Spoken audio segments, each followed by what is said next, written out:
Hello, heroes. I'm 4K'd, and welcome to Hero Journalism, where we're taking a closer look at Avengers Infinity War and asking the question if the film actually undermined its own dramatic ending.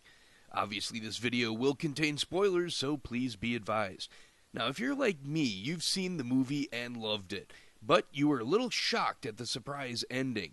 That film killed off a lot of characters, but the ending, where Thanos wins and disintegrates half of the universe, they disintegrated a dozen major characters into ash.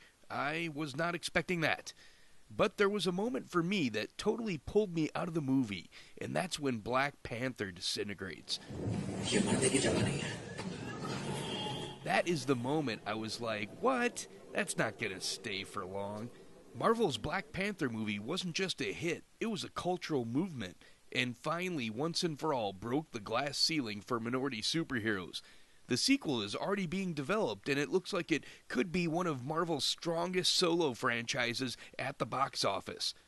I instantly thought of that, and how unlikely it was that Marvel would mess with their new hit character, and immediately started thinking of ways where it might be reversed, just like it was in the comics.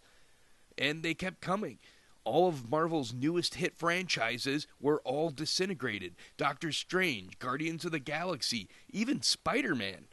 By that time, my eyes were rolling a bit, and the deaths just lacked some dramatic impact because of it. Winter Soldier, Falcon, Scarlet Witch, all three of those were minor enough characters, and also the ones with the least star power, so I actually could buy that Marvel was killing them off. But as I walked out of the theater, I thought there was a way that they could have done the disintegrations and actually fake out the audience a little better. Because, think about it, we've heard rumblings for years about how some actors either want to move on from their Marvel roles or have gotten too expensive or too old. We've heard all three of those things about Robert Downey Jr., and Chris Evans has expressed an interest to move on to other work and even start directing films. If they would have killed off either of those guys, I would have thought, oh, it could actually be a death Marvel planned for real. And there's been talk of Thor after Chris Hemsworth leaves the character, with speculation on maybe doing a Lady Thor from the recent comics. Any of those core team members dying, ironically, could have been seen as a turning point in the franchise, but ironically, those were characters that all made it out. Now, I will say that I could be wrong. It does seem from what I've seen on social media that many people were quite affected by the deaths of the ending. I've seen many people post, and some specifically about the death of Spider-Man. So maybe I'm a little too focused on it from a franchise-wide vantage point.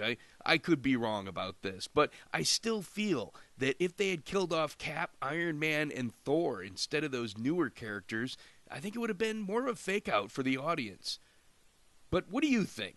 Did the deaths of Marvel's new hit franchises have more dramatic impact for you than it did for me? Let me know in the comments below, and please give us a like and subscribe. Until next time, this is 4K signing off.